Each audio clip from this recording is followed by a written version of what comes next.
Olá, tudo bem? Tudo bem?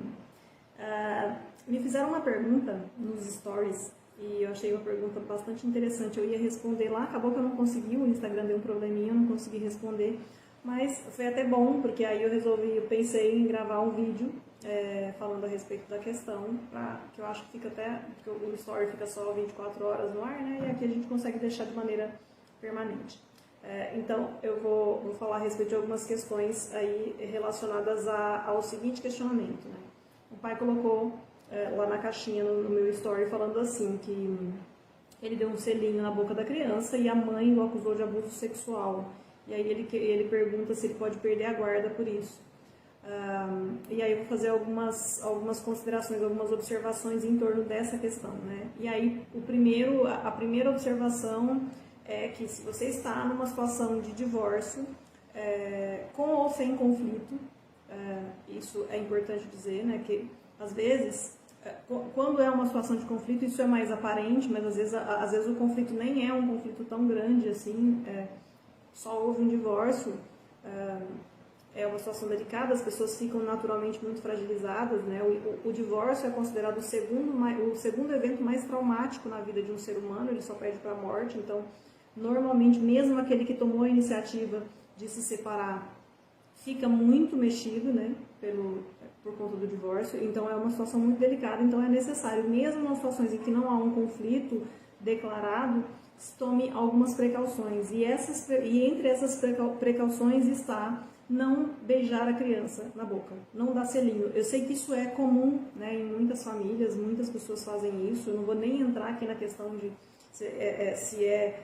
do ponto de vista da psicologia, né? Tem gente que fala que é ok, tem gente que fala que não é ok, não vou entrar nessa questão.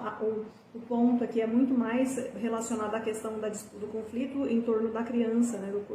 Da acusação de abuso, muitas vezes suicidar em decorrência de uma tentativa de afastar o outro, enfim. Então, se você está numa situação de divórcio, de separação e divórcio, não beije seu filho na boca. Uma outra prática que é muito comum em algumas regiões, né, isso é mais evidente, as pessoas tratam e fazem com mais naturalidade. Eu sou da região norte, na verdade eu sou nascida no Nordeste, mas cresci na região norte, e eu sei que de onde eu venho é muito comum esse tipo de prática, as pessoas fazem naturalmente, sem maldade nenhuma, isso é naturalizado. Mas num conflito, numa situação de conflito, isso pode virar uma acusação de abuso sexual, que é a prática de brincar com o órgão genital da criança. É muito comum fazer isso com o menino, cheirar o pipi do menino, fazer brincadeirinha, alguma coisa desse tipo. Se a gente está falando de uma situação de divórcio, não faça isso. Tomar banho junto com a criança também, evite, não tome banho junto com a criança, porque isso pode virar uma acusação. Então, se você for tomar banho, dê banho. Se você for dar banho na criança, dê banho na criança primeiro, depois você toma banho. Então, existem alguns comportamentos que sabe coisas que alguém pode maliciar? Evite.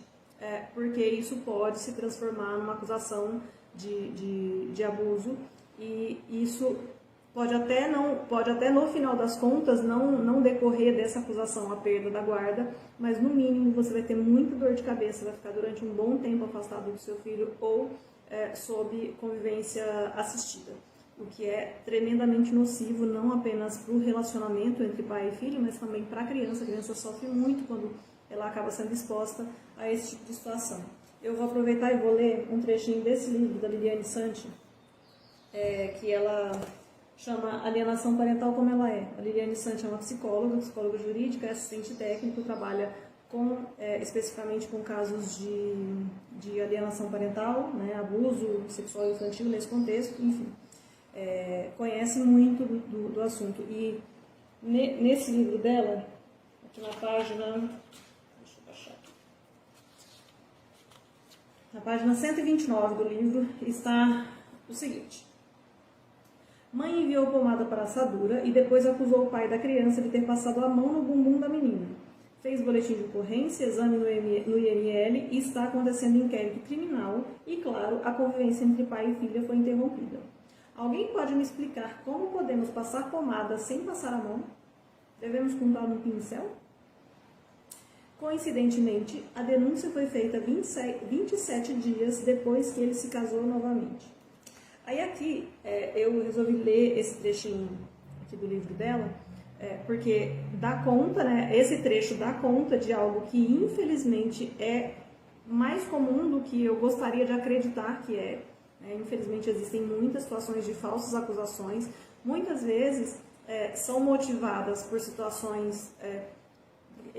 E aí é uma percepção minha, eu acredito que isso possa acontecer, né? Muitas vezes a pessoa movida pela raiva, ela está envolvida numa situação de raiva e aí tudo que vem do outro acaba passando por um filtro muito negativo. Então, aquele que antes era um parceiro legal, bacana, com quem a pessoa conviveu durante muito tempo, de repente, por conta da raiva, não por conta de porque a pessoa mudou de comportamento, tudo que vem daquela pessoa passa a ser visto de uma maneira negativa e suspeita, né? Então, e aí algumas situações, por exemplo, uma situação de traição pode potencializar isso tudo, enfim. Isso, infelizmente, mas voltando, né, isso que tem relatado aqui no livro, infelizmente é comum. E aí eu chamo a atenção para esse fato, né, para reforçar que, olha, não faça, não mantenha determinados tipos de condutas, ainda que eles fossem comuns durante a relação. Se você separou, pare, evite. E aí, para chamar atenção para outro ponto, se você está diante de uma situação dessa, contrate um advogado, busque um advogado que seja especialista na área criminal, nos crimes sexuais contra a criança, mas que também tenha conhecimento profundo de alienação parental. Porque nesse tipo de situação, você vê o que ela menciona aqui, né? 27 dias, a denúncia foi feita 27 dias depois do casamento. Quando você está diante de uma situação de uma acusação de abuso sexual que tem como objetivo praticar a alienação parental, tem como objetivo afastar, né, excluir o outro, geralmente você consegue encontrar os links, né? E a pessoa se casa e aí vai lá e acontece, de repente, do nada, surge uma denúncia, uma acusação de abuso sexual. Ou, às vezes, uma decisão judicial, por exemplo, saiu uma decisão judicial que ou reduziu ou não fixou a pensão no valor que a mãe queria, e aí ela vai lá e faz uma acusação. Eu tenho aqui no meu escritório uma situação menos dramática, felizmente não foi uma situação de uma acusação de abuso sexual, mas foi um registro de boletim de ocorrência com pedido de medida protetiva no momento em que a mãe saiu da audiência. Houve uma audiência de tentativa de conciliação num processo de alimentos, não houve acordo, porque obviamente a gente não concordava com o valor que estava sendo pleiteado, então não houve acordo.